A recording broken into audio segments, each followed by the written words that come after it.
I still don't like the music for that. Hi, everybody. Welcome to LP Movie Club. Today we're looking at the 59th full-length animated feature from Walt Disney Animation Studios. I almost said Inside Out. I don't know why. Raya and the Last Dragon.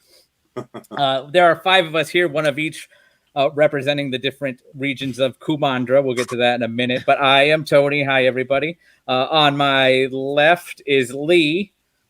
Hey, everyone. I'm the heart. Oh, we're picking already? Okay. Over there, further down is Mike.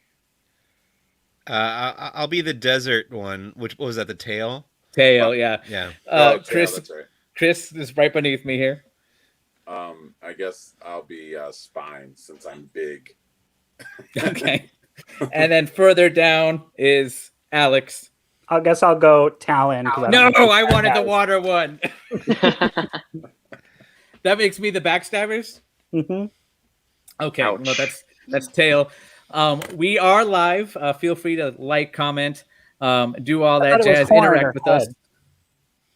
Like one that Namari. Oh, I'm sorry, Fang. That's Fang. What did I say? Fang. Mm-hmm. Fang. We're live. Like, comment, subscribe, all that jazz. Feel free to participate if you've seen it. Absolutely. Benji likes Chris's production value. Absolutely. Throw out your comments. Join the conversation. As such, we've all seen Raya and the Last Dragon. So we will be talking about things that happen in Raya and the Last Dragon. Consider this your official spoiler alert. If you have not seen Raya and the Last Dragon, go see it either in a theater where available or on Disney Plus as part of Premiere Access. And then come back and watch us afterward, unless you want the movie ruined for you. If you want that and want to partake and know what you're getting into, absolutely stick with us. Yeah, that's what I'm saying. Spoiler alert. Real quick, I did mention it's in the theater. In the theater, there is a bonus that you do not get on Disney Plus yet, anyway. And that is an animated short called Us Again. 3 of us here have seen it because we have seen it. Because I don't think Alex saw it in a theater, but I think he was privy to the short. And then myself and Chris beneath me actually saw it together as well as the whole movie yesterday. Alex, what did you think of Us Again? I really liked it. I mean, I feel like it's fast paced enough that for anyone watching, it's like the kids won't get bored is where I'm going with that. But I felt like it had a meaningful message. And I really enjoyed it. I also really like the music. Oh, the soundtrack immediately. I was like, I need to find this on Spotify. Yeah, I know Chris really loved it because within, I think it was the first 12 beats, I heard him go, "Oh, I'm in love already." I was like, as they're just going through the city real quick, I'm like, make this a movie. Oh yeah, I've seen a lot of feedback saying I could watch an hour and a half of this. Yeah. Yep. There is one Easter egg in there for Disney Park fans that I saw it. I'll just hint at. They go on a pier and there's a banner that says what pier they're on. Anybody who's been to California Pixar Adventure Pier? Might the one before it. That'd be something to have Pixar Pier in a Walt Disney Animation Studios short. That would have been awesome. I didn't even notice that. Oh, you didn't notice that because you heard me go oh, and then an audible oh, and get kind of angry. But the soundtrack, everything about that was fantastic. Did they have any kind of press lead up to that, Alex? Yeah, they actually surprisingly they did a junket that lasted 30 minutes for the second part. So it was the director and the producer of it, and I mean they did talk a little bit. One of the questions that came up during the junket for Us Again was about Easter eggs. And the director was very inspired by Fantasia, particularly the way Fantasia did music. I could see that 1,000%. Yep. And so I guess one of the quick Easter eggs that goes by really fast is in a quick montage in the beginning of the couple's life together. The film that they're watching, it's Rhapsody in Blue up on the screen. I missed that, and now back to the theater. A second, but that's one of the things to look for.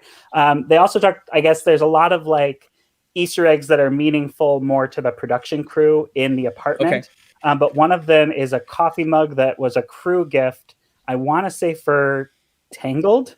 Okay. So it's like a Tangled like Stein from the Ugly Duckling Tavern. Nice. It's like in the apartment, just like in the background, and it's something that like only the people at Walt Disney Animation Studios who were on that crew would recognize. Nice.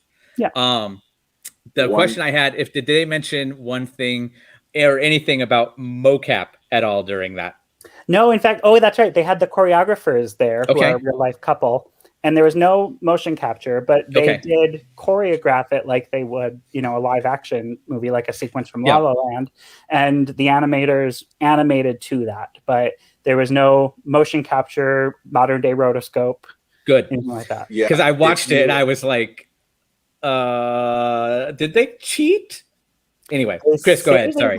But also the other thing that makes me think that like this wasn't the case was Us Again was in the can, wrapped and ready to go pre-pandemic. Okay. Like Raya was animated from home. Yep. Us Again was animated from the Sorcerer Hat.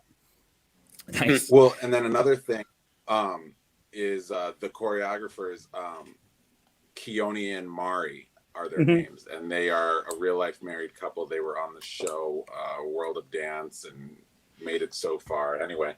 But if you look up their stuff, you can find it on YouTube, and you can really see I've actually followed them for a while, and then when I saw the dancing, I was like, this looks a lot like them. Yeah, in fact, yeah. Oh, sorry, I didn't mean to cut you off. No, you're good. Go ahead. I was just going to say the director actually called out a specific video, which I found and put in our coverage of it, where they were dressed as an elderly couple, and they were dancing to Bob Marley, I think it was. Yes. And so that specific dance was what caught the director's eye. And then he like showed it to his producer. And then the producer was like, well, why don't we call Keone and Mari and see if they're interested? And then what was funny was when they brought them into Walt Disney Animation Studios for the first meeting, they had their like vision board up in the room and it had their pictures on it. So they walked in and like they saw themselves up on the board and they're like, oh, this is weird. That's awesome. Yeah. So I was a fan of it. I love the story. Yeah, so. Easily. But let's get to the big topic at hand. Raya and the Last Dragon. Quickly, guys. Not really quickly, but just summarize. Quick thoughts. Lee? Quick thought. It was okay. Okay. Mike? I thought it was absolutely gorgeous to look at. Every frame of this movie was beautiful. I had some problems with the pacing, which I'll go into a little bit. I don't know now or later, but I thought I would give it like a B or a B plus. Okay, Chris. I loved it. I thought it was beautiful. I would probably, if I had to give it a grade, I would give it at least an A. I thought the story was great. I thought the characters were fun. I wasn't really bored at all. So, yeah. And Alex. Yeah, I think I gave it 4 out of 5 stars. I usually go stars over letter grades. I enjoyed it. I agree with Mike. I felt like there were some pacing issues. I think its biggest challenge is it has a lot of backstory to try and give you, and it just kind of gives it to you. And other movies that are set in this elaborate of a world usually kind of break it up and kind of keep you guessing and then reveal it slower over time. So I don't know that I loved the like, here's a Wikipedia entry on Kumandra, and then now let's start our movie 20 minutes later. But other than that, the other thing I would say is I felt like some of the characters, they crammed a lot of characters in. They didn't give them all the chance to flesh out. I think of Wizard of Oz, and Dorothy was given 3 companions, and they kind of give them each their own song to tell you who they are. And here it's like, here's a little boy who runs a shrimp restaurant. Here's a little baby who, for whatever reason, lives with these crime-stealing monkeys. Here's a big ruffian who's actually got a sweet spot for babies. And now we're in this adventure. And by the way, we're at the finale. Like, I felt like it was just, here's a character, here's a character, here's a character. How much merchandise can we make? And done. Well, I think we're going to look at the characters here in a little bit more detail. But those are the things. Those are the reasons I knocked it down. I couldn't give it 5 out of 5, but I've seen it 3 times. Like, I don't hate it. It's a fun movie. Yeah, it's fantastic. I liked it visually the whole time. Like, I needed a bib because I was just drooling at the visuals of it. But I'll agree there are definite issues, which I want to get into at some point. But first, I think we've all seen it, but I just have this precautionary thing. If I hear Raya or Tuk Tuk, I've got a buzzer that's going to play. It's the same thing I did with Mona instead of Moana. Okay. And Pua instead of Pua. Yeah. That said, Tuk Tuk is my boy. Like, yes. He won me over. Anyway. I had not that it's sold out or anything, but I just always worry about the Elsa doll scenario. So as soon as I saw the screener a week early, I ordered my baby Tuk Tuk plush from Shop Disney. Nice. That's why I got the Funko, because I'm big on Funko, and I knew as soon as people got a hold of it, I was going to get it. And that is absolutely true. I do always need a bib. So we kind of talked about briefly the many characters in the movie. So let's jump in. Our first being our lead character, Raya. I have a picture of her. Not that we need it, but just to kind of give it up. There she is. Nope, that's something else. There we go. We can talk about dinosaurs versus dragon. In this movie, yes, we can. I can't believe Baby from Dinosaurs lost to Arlo in the bracket. Oh, I didn't know that. Really? On Instagram. I know in my own personal book that's how it is, but they round one. And how does Arlo beat Baby? I'm sorry. Arlo has no annoying catchphrase. Arlo is in an annoying movie. Oh, that's another visual. I need the bib, so proof that Benji's right. Yeah, that's a movie where the world is beautiful. The characters look like they fell out of Gumby and they don't belong in it. I said the Croods, but yes, no offense to Oscar-nominated Croods of the New Age. They are Gumby. They look like they're made of clay. Sorry. So yes, we've got Raya here, voiced by Kelly Marie Tran. Alex, you wrote a whole article about Raya and representation, didn't you? Yeah, the press junket that they did with the cast. That was really the way the dialogue really shifted. And I think in large part because Daniel Day Kim is Chief Benja, he's been hugely outspoken about, the violence towards Asian Americans and the hate crimes that have been going on.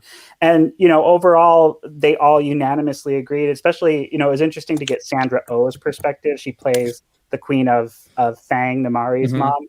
Virana. Sure. Yep. So many characters. Anyway, yep. That, I had to look that one up. It was interesting to have her perspective because she grew up in the 70s and 80s and said there was nothing. Like when she was going into acting, she didn't see herself on screen in anything other than, subtitled films or as a ninja woman in the background. And, so to her, like being on that Zoom call with an all Asian cast, she said was really special. And she was really excited for the little boy and girl who play Baby Doi and Boone because, they're growing up in this world where, there is such an emphasis on representation and diversity and, the landscape of opportunities in film that they're going to have is very different from what she had when she was first starting. They talked about that at the red carpet a little bit, but they had a video, which I'm going to show in a minute, where other Disney voices welcomed her to the family. But the one that really stood out to me, and I'm going to show it here, the whole thing, it's 2 minutes, was Ming Na welcoming her from Mulan. So hold on. Yeah, I'm so excited to be here. We have a few other people who are actually just as excited that you're joining the pantheon of Disney characters. Let's take a look. Hi, Kelly. Hi, Kelly Marie. Hi, Kelly. This is Jennifer Goodwin welcoming you to the Disney Animation family. I am so happy and excited that there is another Princess Warrior in the mix. Sven and I just wanted to say happy premiere. Happy premiere, Kelly! Oh my gosh, I love Jonathan Groff. I'm so excited for you. Congratulations and welcome. Welcome to the greatest family on earth. And to put this in perspective, the year you were born is the year I started recording Beauty and the Beast. So I want you to prepare yourself for a very, very long, but very, very happy ride filled with wonderful experiences and thousands of children dressing up to look just like you. Now, I've been part of the family for almost 35 years, and I can honestly tell you it is a journey of a lifetime. You are in for quite a ride. Get ready to have your voice recognized when you order coffee at a drive-through window. Keep a journal. It's the one thing that I didn't do that I wish I had done, because you are going to have memories that you will want to last forever. Savor every time that you have an opportunity to come in contact and have a little conversation with a child and with their family, because you are going to be part of their story forever. And we cannot wait to see you in Raya and the Last Dragon. Congratulations. Congratulations, Kelly. We love you. I can't wait to see your movie, and I can't wait to meet you. So congratulations. Welcome. Have a fantastic time. And I can't wait to hear you. Keep representing. Yes, we can always use more heroes. Mwah.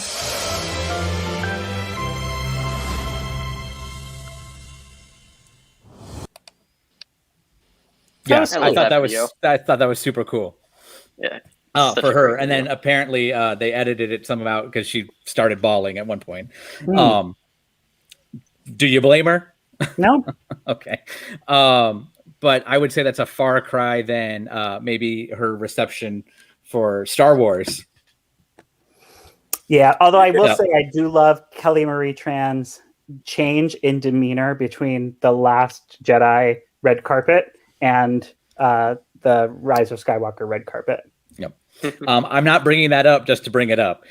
She used some of that emotion thinking about that experience as Raya when it came to like unifying and stuff like that.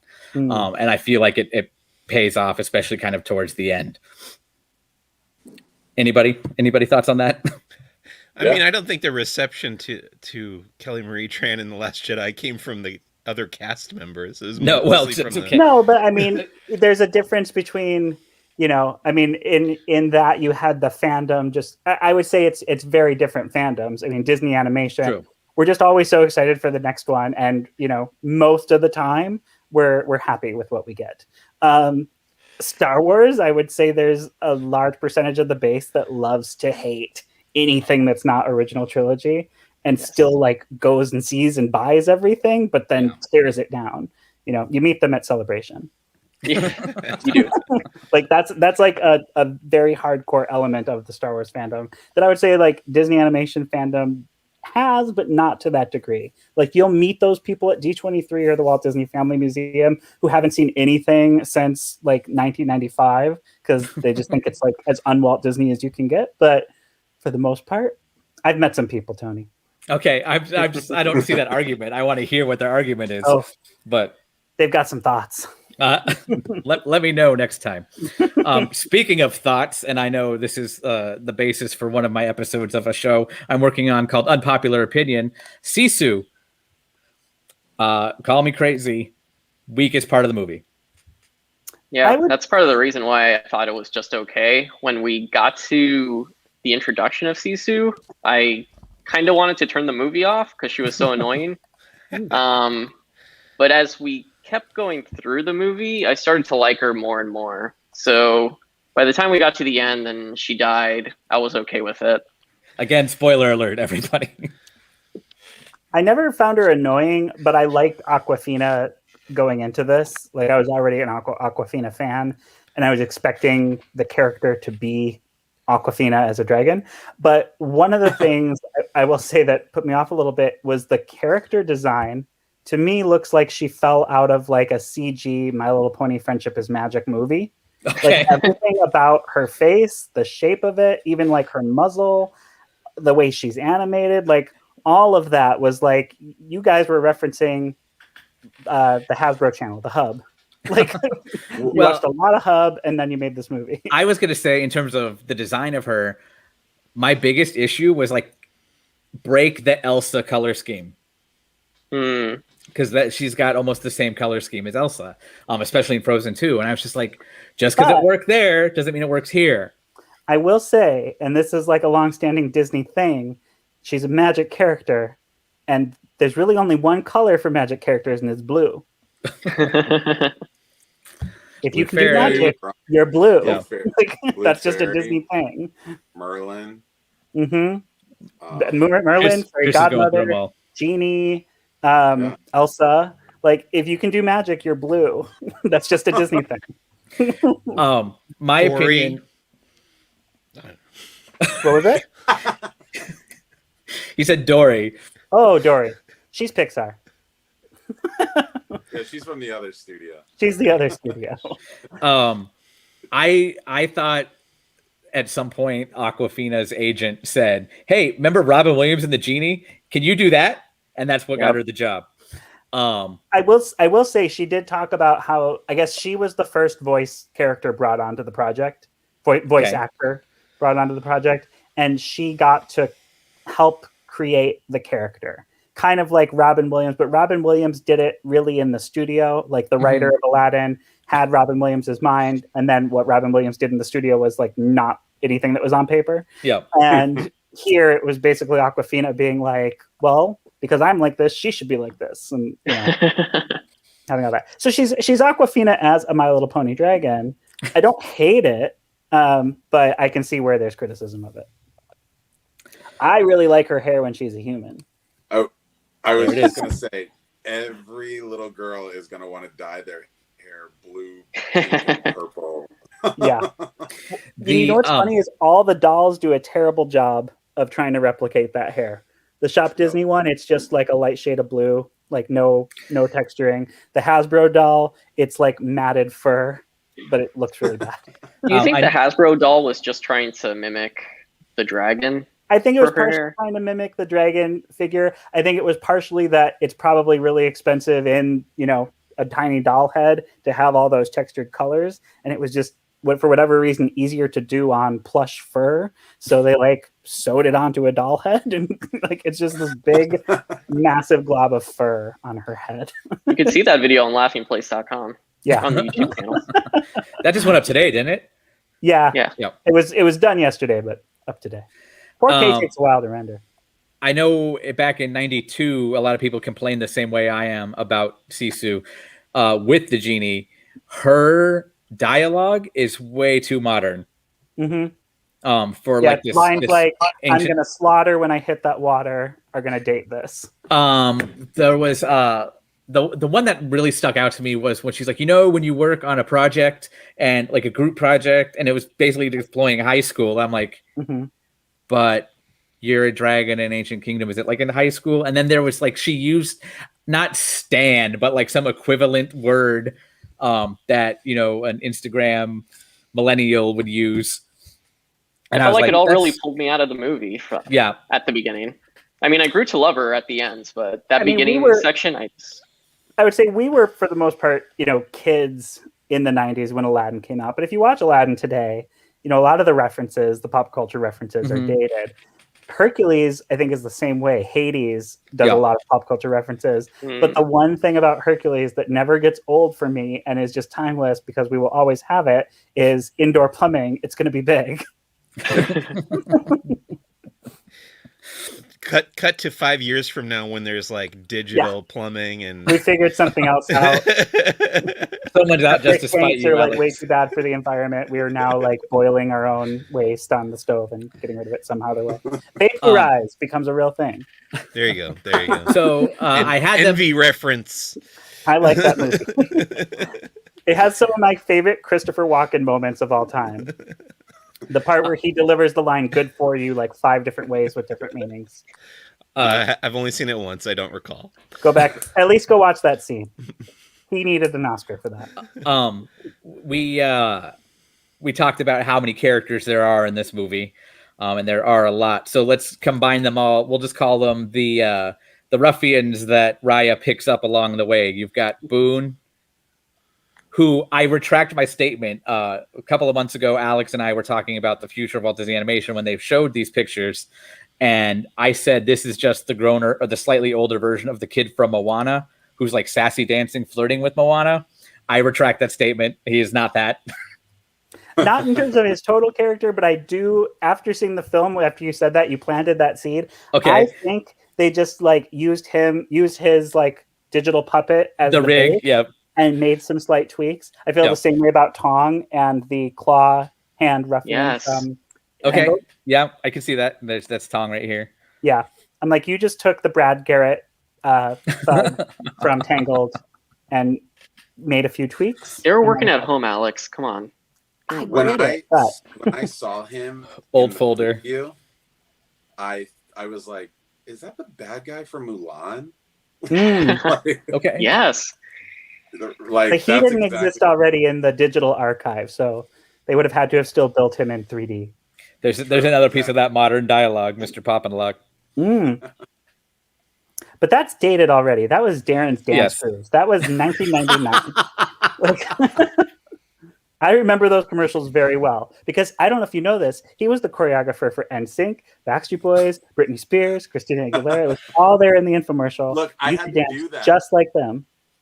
I had to available only on VHS in gym class. That's all. You had it in gym class.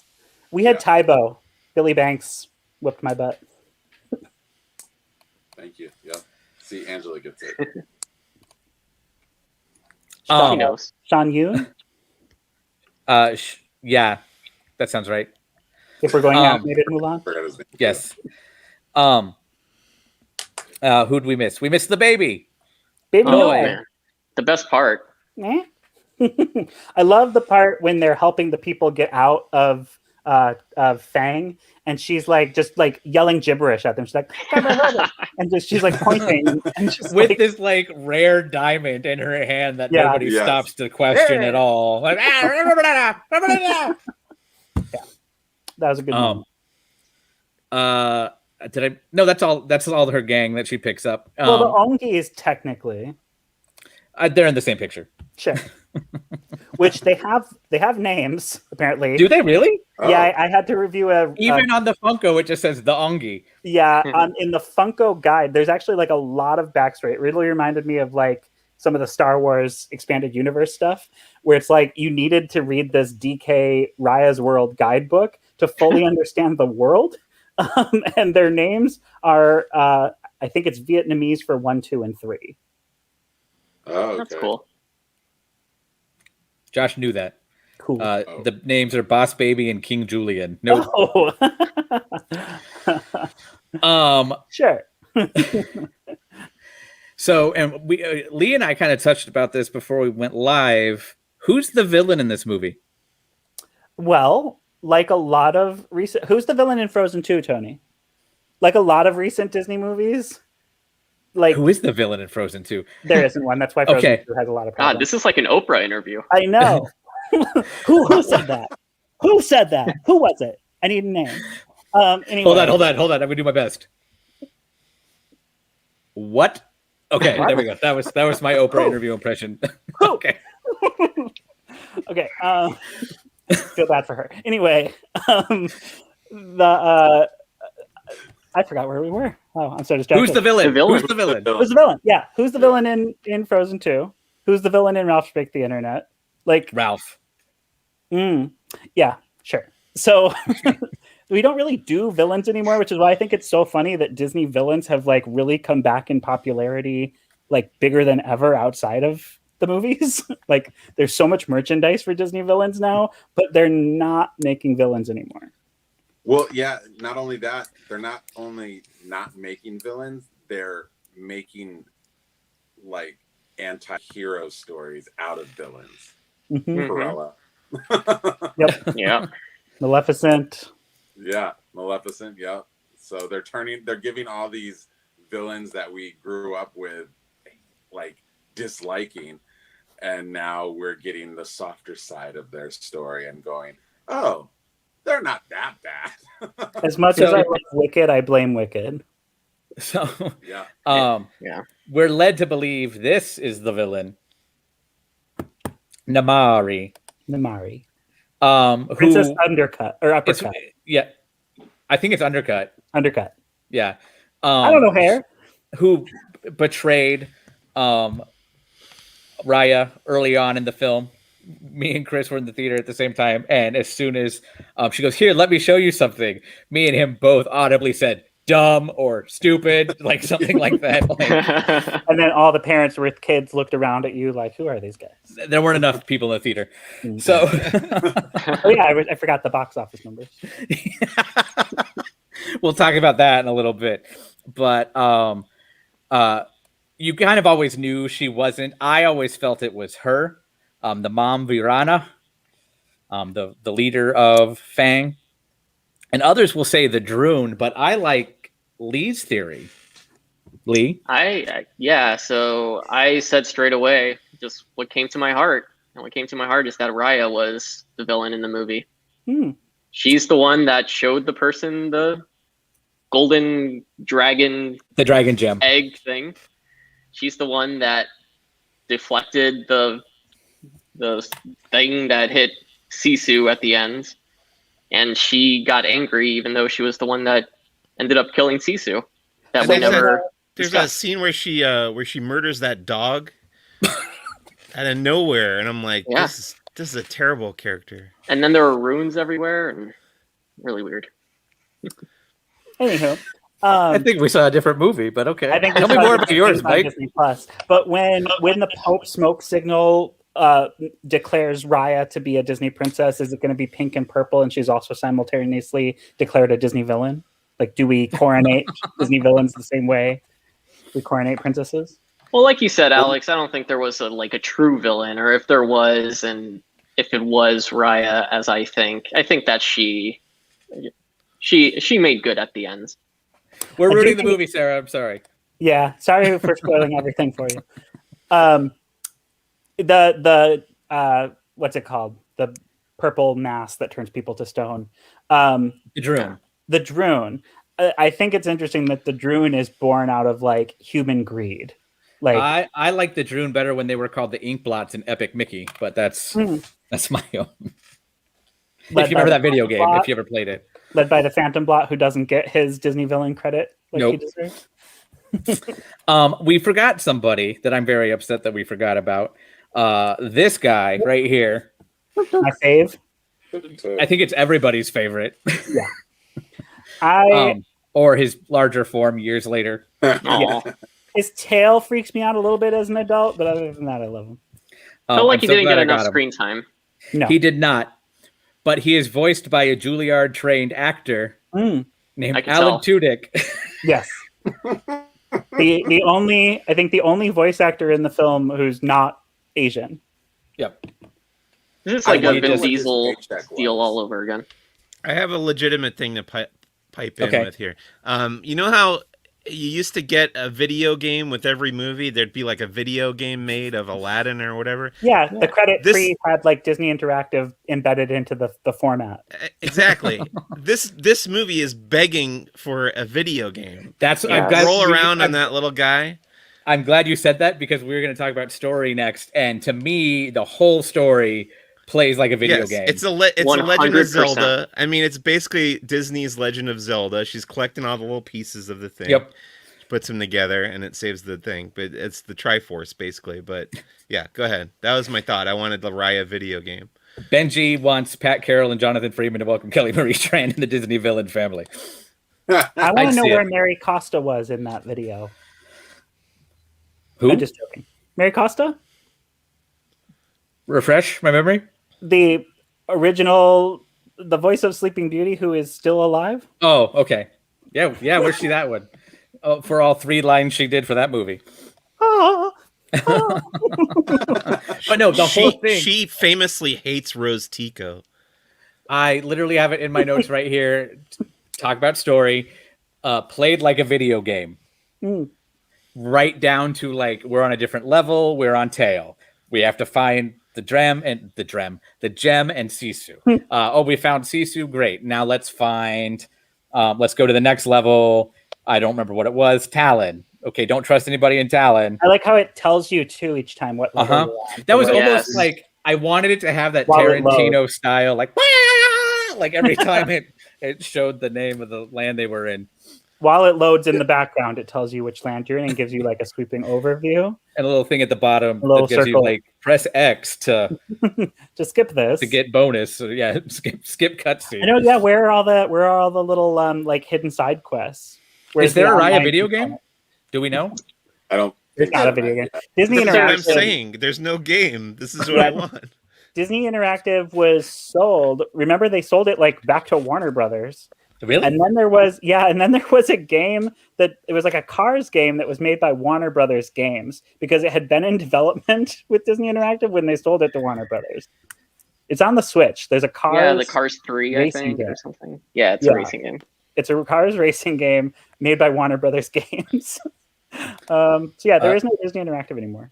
Josh wants the video game, but Super Nintendo style, he would pay large amounts of money. Yeah. I disagree. This has got to be an open world 3D exploration game in the vein of Legend of Zelda Breath of the Wild. I could see it as a side-scrolling, like high-quality 8-bit. Do you remember the Sega Genesis game, Super Mickey Nintendo Mania? Anybody? Was that the one with the ladders? Yes. There were ladders, remember but Mickey I Mania. distinctly remember it was the Moose Hunters short that you're in, and he's running, and you're looking at him face forward, and it's like a roller. That's what I'm picturing, but Tuk rolling around. I think I never got to that level. There was a Mickey Mouse game on NES, and the first level was like Mickey and Minnie trying to climb up ladders, and there were bad guys that were coming down the ladders, and I could never get past it, and I was so frustrated. I preferred Mickey and the Magical Quest, which was on Super Nintendo. That was the one where he's got it. He's got yep, it. I think he has it. Love that game. Mickey's got all these different outfits and powers, and he's got a great. Does he have it on cartridge or does he have it on hard drive to play on his modern TV? There it is. Look at that. Yeah. Super cool. One of my favorites. Classic. So this is LP Movie Club, the history of Disney video games. What are our thoughts on that DuckTales game, huh? I really liked that Walt Disney World Explorer computer ROM game for the 25th anniversary. People have playthroughs of that on YouTube. Really? And I was watching it, and I was like, this was a game? That was awesome. I spent way too much time on that. Okay. Back to Raya and the story of Raya. Okay. I will agree with you, Tony, that it definitely played like a video game, because you had your desert level, which was going to be hot and probably filled with fire at some point. Your water level, which everybody hates. The ice level, which also everybody hates because you're slipping and sliding on ice and there's no That's control why of your that's why I destroyed my set with Crash Bandicoot, a non-Disney game, but moving on. Exactly. And the foggy bamboo forest. Yeah. So where things are lurking in the shadows, I'm sure. But yeah, I definitely agree with you. Now, Mike, you said you had more story issues. Is that kind of what it was? Well, I this is a complaint that I have about a lot of contemporary films because I'm an old man. Okay. But I thought this movie just went by way too fast. I was like getting into it. I feel like the worlds, the little lands, the individual areas were so well designed and fully realized. I wanted to spend more time in each one. I'll agree with that. They really could have stretched it out. Do a little bit more of the slow burn thing. Give like 10 minutes more in each land and have the movie be like half an hour to 45 minutes longer. I would have been more on board because as it stands, it really like went by like lightning to me. Like I turned around and it was over. And I get it. Like Alex was saying with the short, it's fast paced and kids these days have shorter attention spans. Probably, I guess. I don't know. I probably had a shorter attention span than my grandpa too. But I don't know. As a fan of the slow burn, I kind of wanted it to take its time a little bit more. Well, I felt too that each chunk of the dragon gem, she got way too easily. Oh, like, yes. You're already playing it like a video game. Give me a boss. You know what I mean? Right. And it was just like, there was one where she walks in, it was like the flower delivery guy. Oh, I don't have it. And then meanwhile, Sisu's getting backstabbed. Oh, with that little old, not Betty White lady. That's Yzma. Very true. Yeah, that too. You have these other movies like Moana, for instance, which you can also argue plays kind of like a video game, but yep. But that's inverted. Like that one, it plays like a video game because it's, you know, point to point, but there is a boss at each point. Right. You've got the Kakamari, yeah, Kakamori, and then yeah, sorry. Hold on, I'll do it to myself. There we go. Okay. I didn't say it with confidence wrongly. I stuttered a little, but you had them. You had oh my god, the worst song in the movie. Is the example I think of with like how they delivered the prologue. Like Moana just gives you like, hey, here's a little bit of the backstory, and then she learns more about it along the way. And then when she meets Maui, he's like got the rest of the backstory. Yeah. And this was like 20 minutes. What happened in Kumandra before?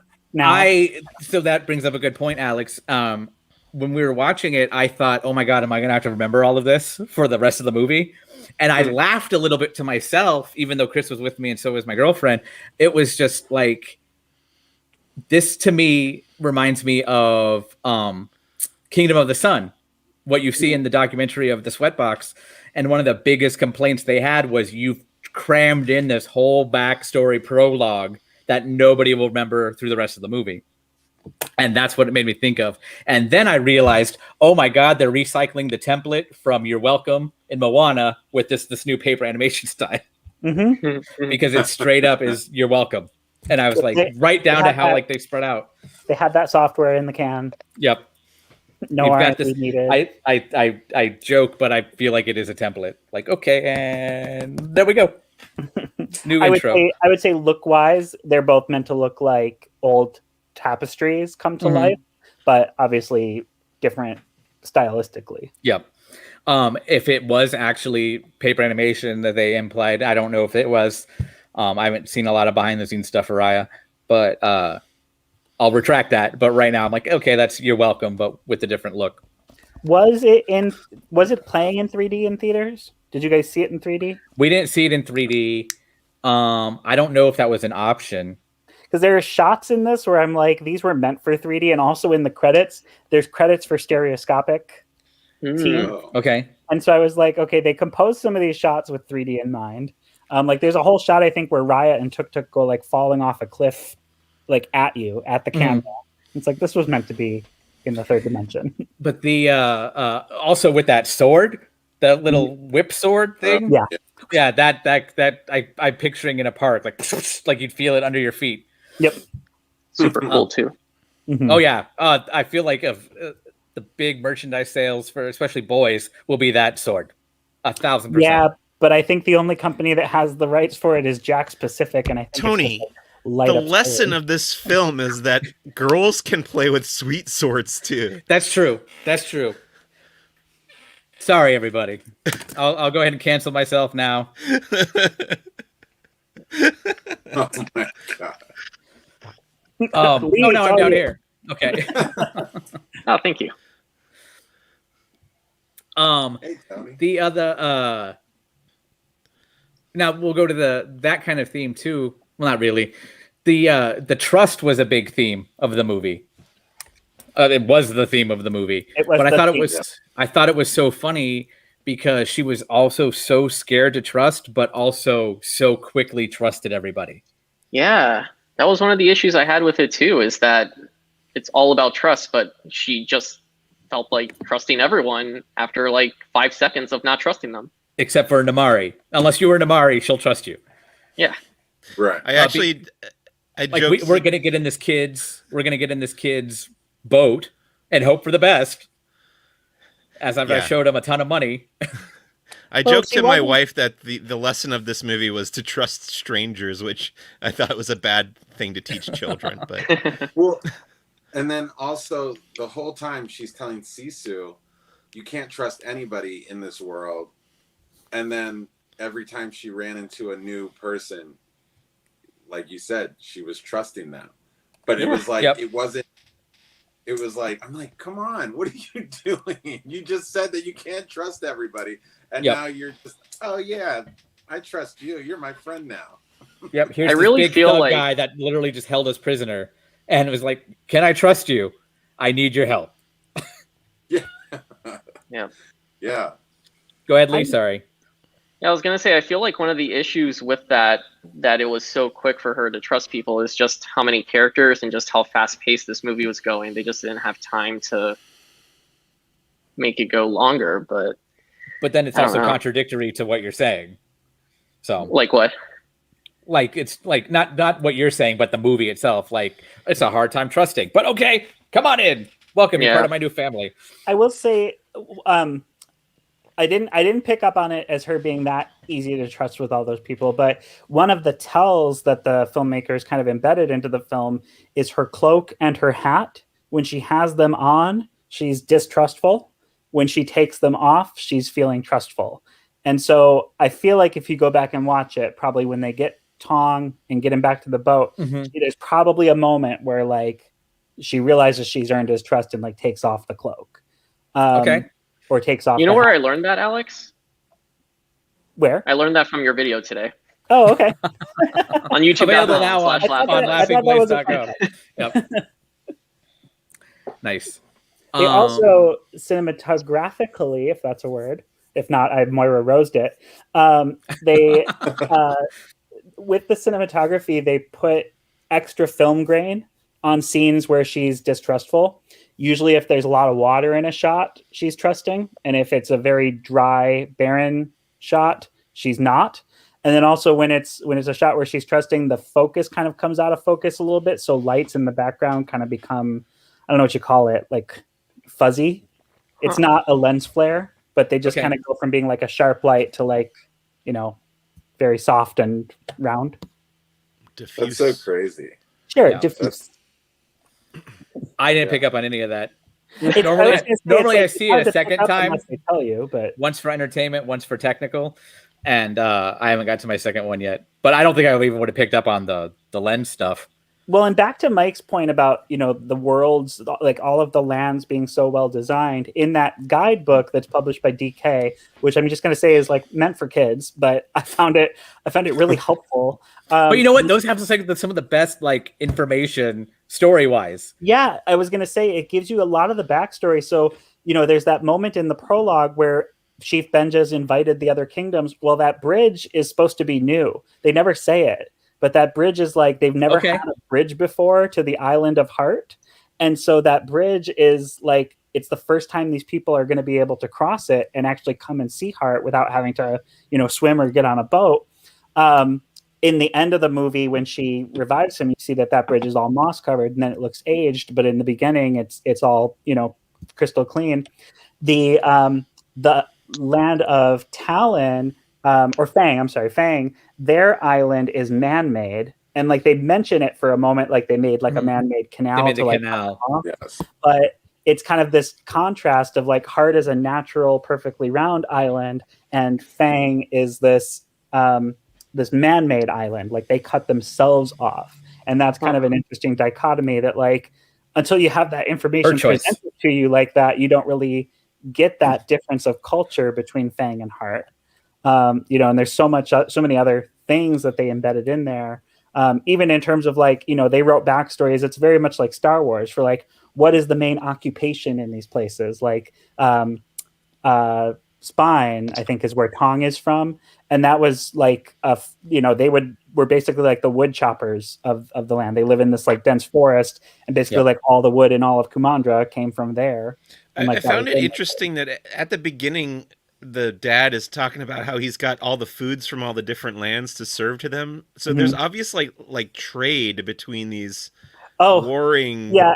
And if you watch it again, you'll realize right away, because like as soon as that dragon gem shard falls, like Chief Benja has it all in his hand. And if he had just gone like this, I think everything would have been done and over with right then and there. When I mentioned that to Benji, he thinks that like something in the dragon magic required like the act of trust with the gem to kind of revive it, but I don't know. That's not outwardly said anywhere. Off of Raya's existence, because when she died, it died. Do you mean Sisu's? I mean Sisu. I'm having a Pete Dragon problem with this. It's one of my favorite movies, but I am guilty of often calling Elliot Pete. just because I'm like, Pete's dragon, the dragon's Pete, you know. I Here have been like keep wanting to see jokingly Raya. calling. I've been jokingly calling this movie Raya the Last Dragon, so I totally get where you're coming from. Yep.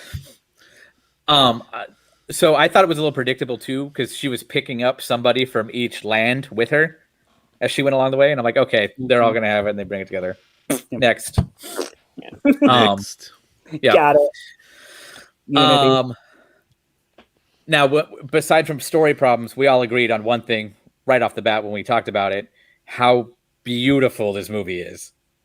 This movie's absolutely gorgeous. This movie had me at the teaser from one shot that I'm going to show on a loop because it happened so quick in the teaser. So hold on.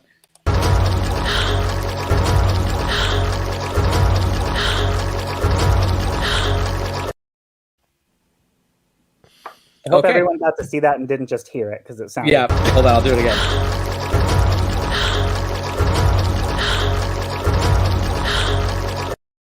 Okay. Did we all see it that time? I feel like the upward water is what Epcot wishes it could do.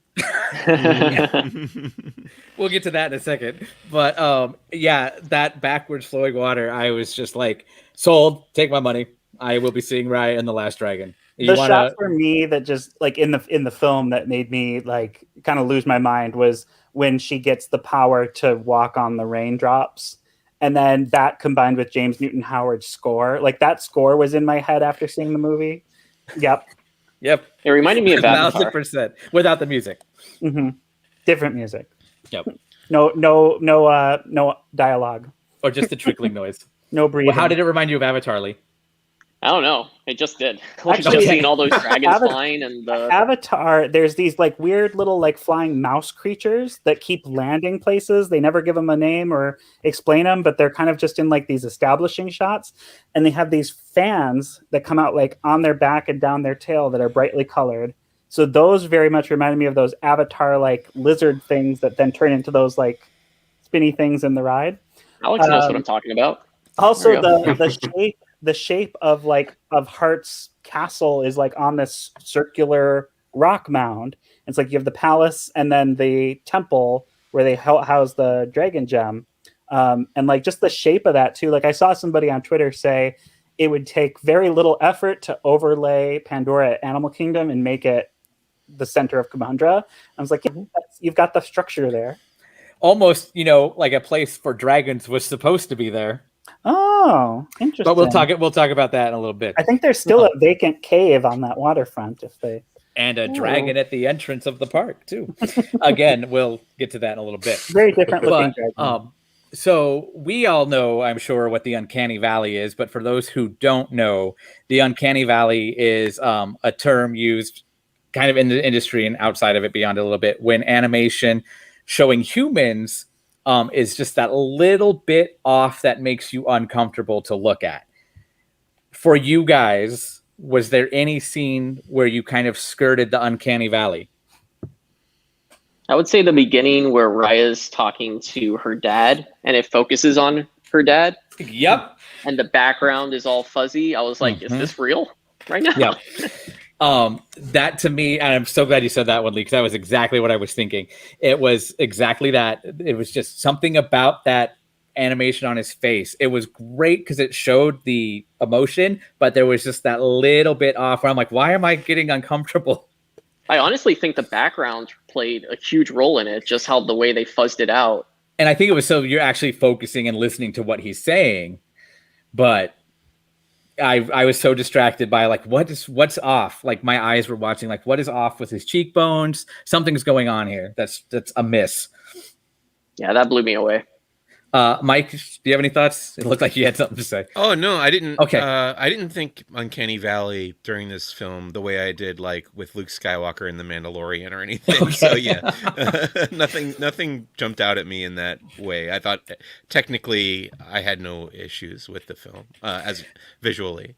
Now that said, I'll flip it around. There's other facial animation in the movie where I was just whoa, and that was at the end when she's reunited with her dad.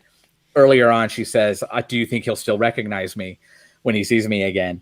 And he does, and she does that like laugh happy cry. Do you know what I'm talking about? That part, I was like, oh, whoever did that one, good job.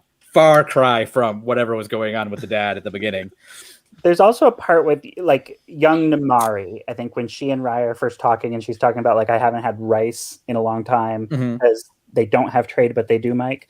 So, but in that scene, there's a part, she's got her like weird little earpiece on, and she does something where like she kind of does this like, it's almost like a bashful look down, and she like plays with her earring, and like that whole moment just felt like something you would only spontaneously get from an actor. Yep. But here it is like in animation, because everything in animation is on purpose. And so it was absolutely interesting. But that took me out. I didn't have any uncanny valleys with this because I feel like everything's so stylized that until they try and make a character too photorealistic, I don't usually get that. I'll agree with that, but there was just something about the dad that was just like, ugh.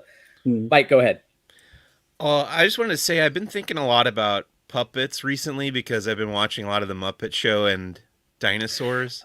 I wish our signal cut off at that exact moment. I've been thinking a lot about puppets recently. But while I was watching Raya, I had this thought about how like the line between animation and puppetry is really getting blurred because animation has basically become building a digital puppet and manipulating it as opposed to drawing each individual frame. And I was like, well, we're actually getting the point where these characters are almost close to photorealistic puppets that are being puppeteered by what you would call them animators, but they're kind of getting closer to the bridging that gap between those two artistries. I don't know. It's just an interesting thing that I was thinking about to me. I can't remember what I was watching recently. Sorry, Alex, go ahead. I was just going to say, when you watch like the bonus features on Nightmare Before Christmas and you see the animatics of like what's underneath a Jack Skellington or a Sally, and then you watch bonus features where they show you the wire arm, like the wire digital frame of what's in a character to be able to manipulate all these parts.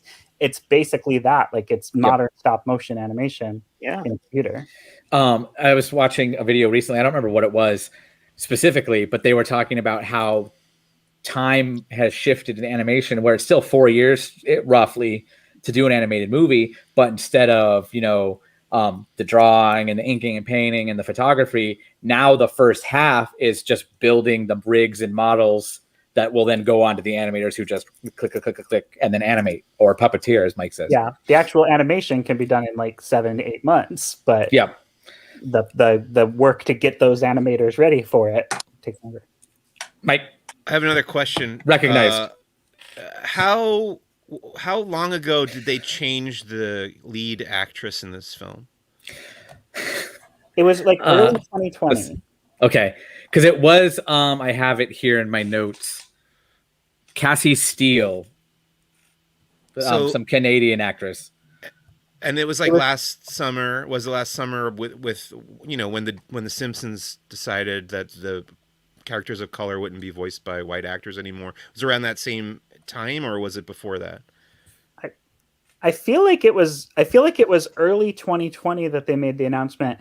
And what was weird about it was the prior August, I think, August 2019, that they had Cassie Steele at the expo. Yep. Looking at that, Google, I remember. all the news reports say August 27th, 2020 is when it happens, when it got announced.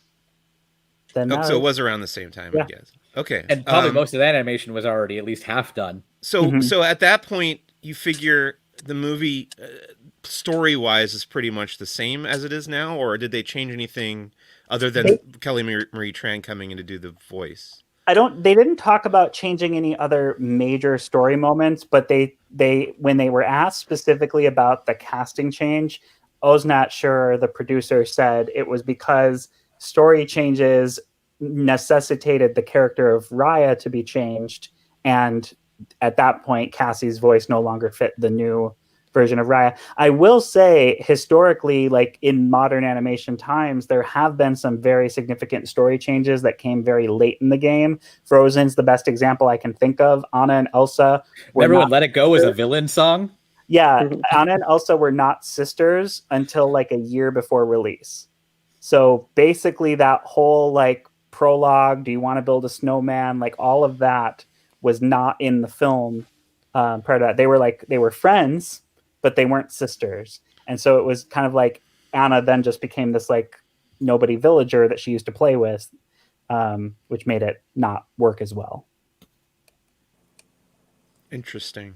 Yeah. Okay. I wanted a better picture in my head of how much they had to scramble in the last however many months to make this work. But I guess they're just like, manipulating the mouth to match Kelly Marie Tran's like voice, right? Like that's pretty much. I think there's a lot they can do with reanimating a scene. Like Tony said, the really lengthy part is building a character and building a world and getting that all fleshed out. Once they have that, the animation can actually go pretty quickly. Yeah. Okay. You no longer need, in like the old workflow process on paper, you had in between animators. So it was like, Milt Kahl would do like every 24 drawings, and then some peon would fill in the rest, and try and match his style to try and get those done faster. Do you know how bad I wanted to be one of those peons at one point? Oh, I know. Okay. Well, it's funny how like through Walt Disney Family Museum, you and I both like how many times we were listening to those former peons who then went on to do great things. Oh yeah, I was taught by some of those former peons. Yeah. But it's so funny because there's no need for those peons anymore. It's just click, click, click, click. Nope. Now it's there's just more to it than that, but yes. 50 animators per character now. Yeah. We talked about world building briefly in that, and I'll talk about this. The textures in Raya. Oh my God. You had like, we already talked about the water. The terracotta just was amazing. But what blew me away, and this makes me think I probably would have went on to be an effects animator if my career path went a different route. Because I watch character animation. That's what I studied. But I feel like I'm more drawn to like how water moves and the dust of Tail, the desert area. Like that was just the way it billowed out when Sisu landed and blew the fog. The bamboo shoots, just everything in it was amazing. And when they would do the close-ups of the people who turned to stone already, I'm like, is this real? Did they cheat and like sculpt this? Statty's going to talk about food for a moment because the food. How did I forget the food? Speaking of the textures, like when we watched it for the premiere night, we ordered Thai food and we got Thai spring rolls, which are, like a softer, transparent wrap. And then I realized those are in the movie. And like they have this soft, transparent wrap around this like bundle of vegetables, and they've got their dipping sauce. And I'm like, that's what I'm eating now, and it looks the same. Speaking of biting the dust, Chris, sorry, go ahead. Well, no, one thing that I'd like to point out is also it's very interesting that split diopter is becoming more popular in these animated films. We saw Thank you, Pixar. Exactly. Wow. I just want to compliment you, Chris, because I am talking about split diopters a lot, but I haven't heard many other people use that phrase before. But continue. Yeah, it's one of those things, and to see it in animation is like, I don't think people realize like how big of a deal that is to see it in animation versus like film. There was a scene, and I might even pointed at you at one point. I think it's after Sisu gets shot. I don't remember when, but the camera goes handheld for a second. Yes. And I just said out loud, thanks, Pixar, because they have that whole rig.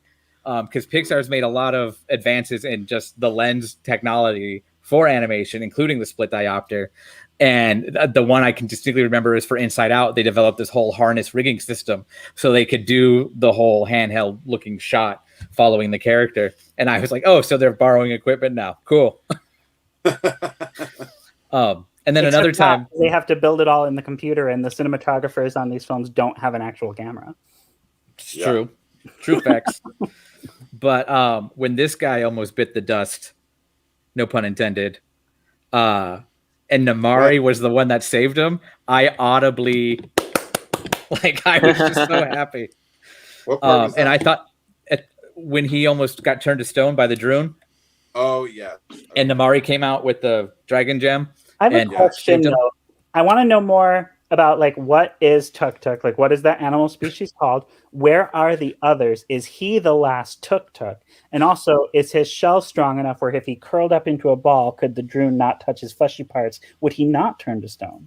Oh. We'll find But out in the also, upcoming what- Disney Plus series in 2025. It's probably all in the kids' book Tales. you read. Raya and the I last at least tuk want it tuk. to be. Yeah. You know, the kids book didn't. He's like Yoda. Like the kids book didn't talk about like what is the species, where are the rest of them, like where's Mrs. Tuk Tuk. His But mom. we already have a baby Tuk Tuk. But Not also, Gogurt. what would his I'll do statue the buzzer form look myself. like? Hold on. And That's I was for going to my- say he's like half bug, half mammal. So like, is he birthed or does he hatch?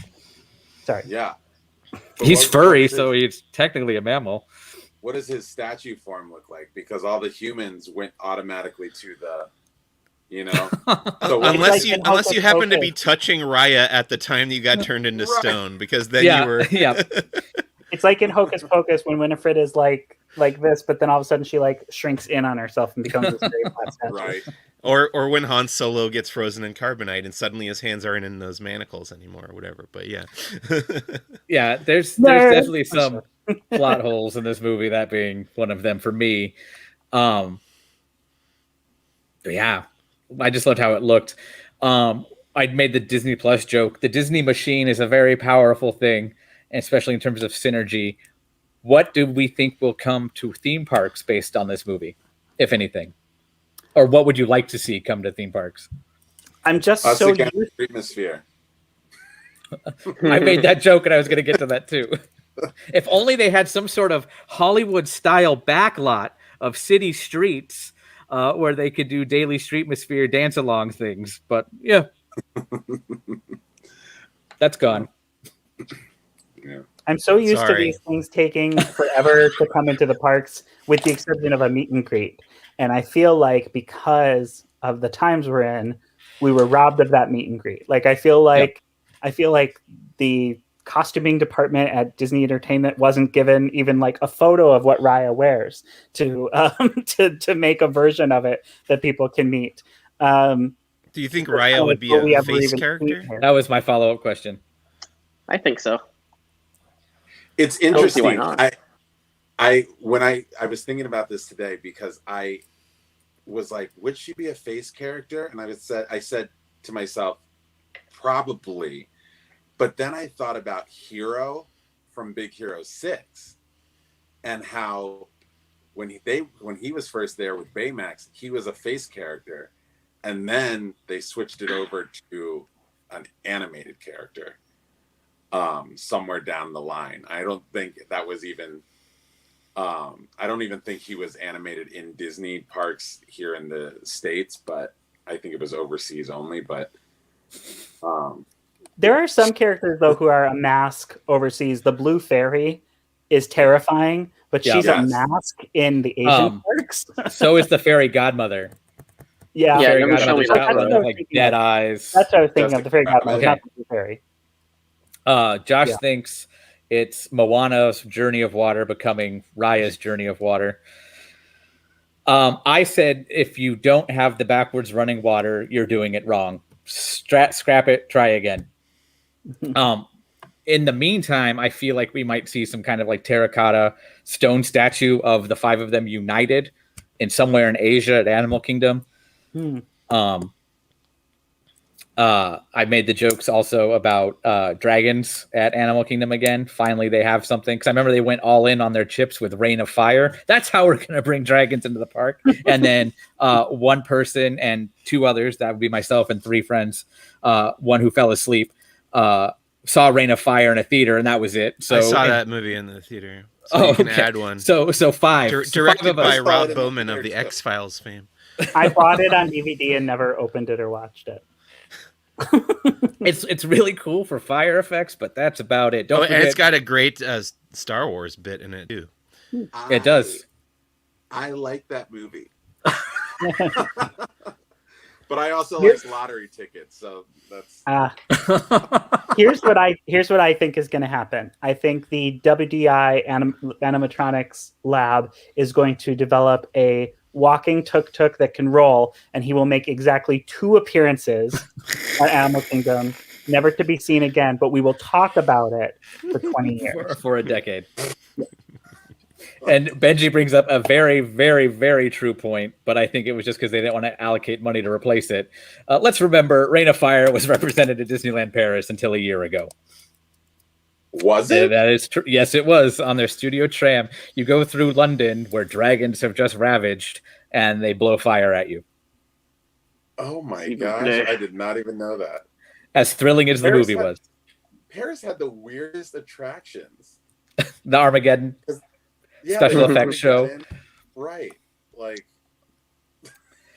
Tokyo had their Black Cauldron dungeon. Yeah. Which is terrifying. I was reading IMDb trivia earlier on Raya, and it said this is the first Disney fantasy film since The Black Cauldron. And I was like, can we mark this as wrong? Yeah. Those can be submitted by anyone. Always keep that in mind when you're reading them. Yes, George Lucas is not writing the Cassian Andor Disney Plus series. Yeah. Benji, do you mean the one that flew for the opening of Fantasyland that one time? Mm-hmm. It made a test run and then a real run and then never to be seen again. So mark it with the X-Wings from Galaxy's Edge. And also. If you were at any of the monorail resorts, it sounded like this. Yes, that's the one we're talking about. They teased it in all of the merchandise or all of the promo for New. Oh yeah, it was like a big social media. New Fantasyland. None of these stories have dragons, but there's a dragon. Right. I want to see an evolution of Stuntronics from Spider-Man to Sisu and just launch her clear across Animal Kingdom sky. Another mistake on the lake. I'm unpopular opinion. Rivers of Light was better than the Jungle Book show, though. Oof. I didn't hate Rivers of Light, but I loved that Jungle Book show. Okay, I don't get it. The music was great. There was more live entertainment. I think I'm spoiled because I was like, oh, that's Smokey the Fireman from Main Street doing bare necessities. Okay. You got to get out of that headspace where you see Dorma Nesmond as your rat server at Le Cellier. Or what was it? Chef de France. I remember seeing her one day with the Remy cart and being like, you're Dorma Nesmond. Yeah. I did the Congalush once. But I was going to say, I remember her more from, oh my gosh, her name just flew out of my head. But the woman aviator from Adventurers Club. I didn't go there enough to remember any of the characters other than the weird puppet. Well, I don't remember any of the other characters, but not because I didn't go there enough. So, anyway, back to Raya. Anybody else? Okay, merchandise that I had. Is there any kind of merchandise people want to see that hasn't been done yet? I mean, I'm just gonna go all in on Tuk Tuk, and I was glad to get the plush from Shop Disney that has like a magnetic clasp, so you can kind of roll them up. But what I really want is kind of like the Sphero. Yeah, I was gonna say the Sphero BB-8. Like, I want a Tuk Tuk figure that can extend out, but then become like a remote control thing that you can take around. Because I will say, I think it's Hasbro has like a Raya figure that can sit on a Tuk Tuk where, it basically closes in on itself and then becomes a ball, has a flat base, you can set her down, but I don't think it has any kind of a rolling action. See, now, because I remember everybody going all in on the Sphero BB-8, I was just like, why? But now that you say that, I'm like, I would pay for a Sphero. Yeah. Tuk Tuk. Take my money. We also famously, before we saw The Last Jedi, bought a BB-90, BB-8, the bad one, who's in the film for a second. We bought his Sphero, pre-ordered, and then the movie came out, and he has 3 seconds of screen time. He looks down, he goes, and that's it.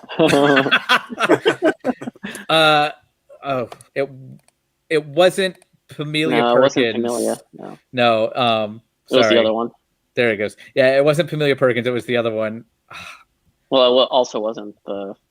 Because Pamelia Perkins was the club president. Yeah. Kangaloosh. I would like to see a Tuk Tuk Power Wheels for kids. Mostly because there are some children I would probably, if I had the income, treat them to that just to see it rolling down the street and maybe try to ride it as an adult, knowing I paid for it, so I could. I definitely would break whatever weight limit is on there, but try anyway. Samantha Sterling. Samantha Sterling, that's the one. Yes, good job. Or did Google help you out? Google. Okay. Riding along in my Power Wheel. Give us a tuk-tuk one wheel. Yeah, like a unit. Okay, that would be cool. Yeah. Lee, Makes anything? a little bit bigger. Anything for merchandise? Yeah. Not really. I mean, what you guys are saying about Tuk Tuk. I would also like a sword that can really do that. Yeah, but I mean, I don't want to hurt myself, so. I just say, like, I have, my older brother was huge into Indiana Jones. At Disney World, they sold him a whip. He whipped me with it, but I would feel like there's like lineage being passed on if kids could go to Disney World and buy this Raya sword/whip and then whip their sibling and get it taken away from them, like happened to my older brother with his indie whip. Like, it just all. What's the next topic? I'll keep my eyes out. I want to go back to the park thing too. I would also anticipate some kind of scene in World of Color, if there isn't one already planned for when it returns, especially when the dragons come back and they have the little colors of water. Yes. They absolutely do that already in certain scenes. I can think back to the 60th anniversary special World of Color they did, and they had Sorcerer Mickey for a second, and you just saw the different spots of color. Same exact thing, just animate the dragons on top of them. As a kid, I also loved bath and like pool toys, and I would have wanted like a Sisu with like a powered tail that you could actually like put in the water and turn it like on those little divers, and like the whole tail would become a propeller. She's a very strong swimmer. Have they made Lego sets for Raya? Yeah, I feel like that they're like the Lego Friends style. I thought that the shrimp boat would make a good set. Yeah, that would be cool. They made her palace. Tuk Tuk would be a quarter of that. They made her palace, and I think there's one other playset, but they're in like the Lego Friends style. Yeah, they're not like the little, just like regular people. Yeah, it's the system, but it's not like the system. Ooh, them's You shut your mouth. You shut your mouth. All right. So, final thoughts on Raya, everybody. I like it. If anyone is listening to this who hasn't seen it, I recommend checking it out. It's not perfect, but again, like Disney Animation has to do some pretty terrible things to make me really upset. So, Mike, I wanted to ask you guys one more question. This is for Alex and maybe Tony, whoever can answer fastest. Okay. How many total Walt Disney Studios animation films are there? 58? 59. This is the 59. Okay. Of those, how many are not musicals? Like 8 or 9? I thought it was something higher. I think it's like 22. How do we count non-musical? Because in Tarzan, like I would say Tarzan's not really a musical, but like Kala sings a line. Yeah, and then by that logic, Brother Bear isn't either. Right, Brother Bear's not really a musical. Coda has a chunk, but yeah. I would you say can't like really sing. Sorry, bro, I killed your mom. Spoiler alert for Brother Bear. Films that don't have a song but have an end credit song, I would say Atlantis has an end credit song, but there's no song in the movie. Like I would count Atlantis, Black Cauldron. Like doesn't necessarily have to have an end credit song.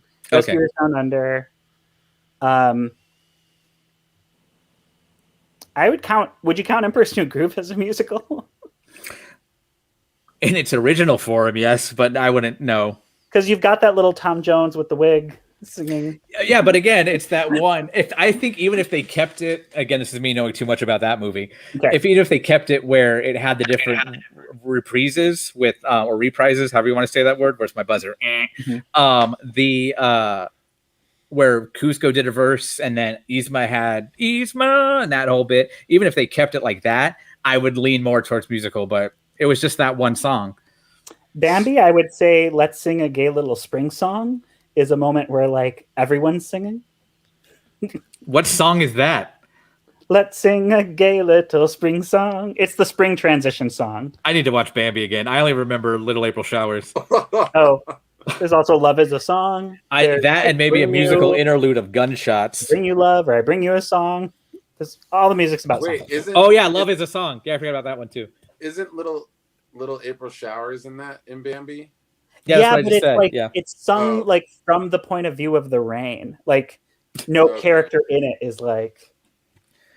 See, this is a whole other show. I think you've brought us into, Mike. Sorry. Well, my point was that I was thinking while I was watching it that I was glad that they're still willing to do that, especially in the wake of something like Frozen, where the song was such a big part of the success of the film. Yeah. That they're still willing to have a movie that's not a musical, although I do enjoy the musicals as well. But I like that there's room for a Walt Disney Animation Studios film that's not a musical. Yeah, and I would say Moana told a story with similar, I would say similar approach, similar like molds that they were cutting from, but had music moments. So yeah, I think it was interesting that they chose to not go the musical route. More recently, I think like Big Hero 6, Zootopia, I wouldn't classify, except you've got the gazelle pop star moments. Also with dancing fountains behind her. That's my tiger, my gay tiger. Lee, any last thoughts? Yeah, I mean, I'll just say, like, we started off when I said this movie was okay. I kind of stand by that just because of all the pacing issues and everything going on with it. But that doesn't mean I didn't like it. I still really enjoyed this movie. And at the end of, I didn't even believe it was 2 hours long. When I saw that it was like an hour and 50 minutes or something, I was like, how was that? Because it just went by so fast. A tremendous amount of that is credits. Yeah. At least like 10 minutes of that. Not is as long as Wreck-It Ralph 2. I think Wreck-It Ralph 2, Ralph Breaks the Internet, still is the record holder. I think it's 13 or 14 minutes of credits. It's if you stay through it, there's a good payoff at the end, I think. Probably the funniest part of I would say that payoff probably will make no sense in 20 years for people who haven't seen the trailer. Absolutely not. Nope. I forget. I attended the premiere of Wreck-It Ralph 2, but I don't remember what the tag at the end of it goes. Now there's a sneak peek at Frozen 2, and you get rickrolled by Ralph. Yeah, that was very good. That was a good gag. I was thinking of, I think it's the mid-credit thing where it's the little kid and she's like, there was a scene in the trailer. That's also very funny. That was my favorite. And then she's playing the kitty milkshake pancake. Oh, what a great movie. But yeah, I liked Raya, and I'll watch it multiple times. But I gotta watch it like 2 more times to get my $30 worth. Yeah, you're right. Before June 3rd or whatever. Hey, if it makes you feel any better, I only got to see it once for $30. So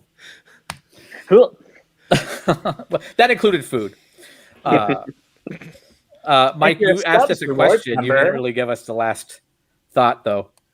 Oh yeah, no, I liked this film. I enjoyed it quite a bit. I do want to watch it again because, like Tony was saying once, is like it's not enough to absorb the whole thing one time through. So I will be watching it again, and I do recommend it. Yeah, it's good times. Yeah, Chris. Yeah, I liked it a lot. I definitely want to see it again, more so for the technicalities. You know, like you were saying about her hat and being on, and those little things. I also want to see it again because I want to see Us again. You gotta go to a theater for that unless you wait until June when it's on Disney Plus. When I think Raya becomes everybody fair game available on Disney. Fair game. There you go. It'll probably be like a month before the Bluray release. I definitely want to see Us. I'm just glad we're getting a Blu-ray. I still like my hard copies. Sold. Me Blu-ray, too. March 23rd. Put The Mandalorian on Blu-ray, Disney, you cowards. So I'm gonna. They'll do it as a Best Buy exclusive box set, and they won't make nearly enough, and it'll the tin go for 5 times the price on eBay. I wonder if we'll get some Raya shorts like they're going to be doing for Moana and stuff. I feel like they always prep something for like the home video release, and I really hope it's tuk-tuk related. Yeah. Tuk-tuk driving school. Oh, how did he learn how to maneuver like that? Yeah, Raya learning like how to make a saddle for him. Yeah. Get him to go the way she hire us. Eileen. Hire us, Walt Disney Animation. I forgot what I was going to say. Oh yeah, no. My girlfriend put on Peter Pan the other day, and I was like, "You didn't come get the disc." And she's like, yeah, it was right here on Disney Plus. I'm like, there's $3,000 on my shelf. Use the disc. I'm the same way. I watch things on Disney Plus because I want Disney to know that I watched it. That's true. Nobody's keeping a tally of you watching your Blu-ray, Tony. They know I bought that 5 years ago. It's out of sight, out of mind. But when I stream Peter Pan on Disney Plus, they know I still care about it. I also forgot to show Benji's comment about non-musical Disney films: Zootopia, Big Hero 6, and Victory Through Air Power. He brings up Victory Through Air Power all the time.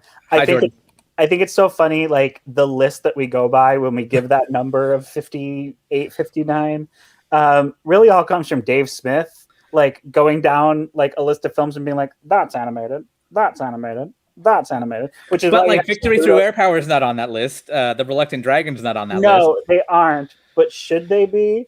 And why is Saludos Amigos? Because it's barely a feature. It's like 45 minutes with. That's true, because it only was available in a 2-pack for my disc collection. Yeah, directly from Disney Movie Club. We have dragged this way too on.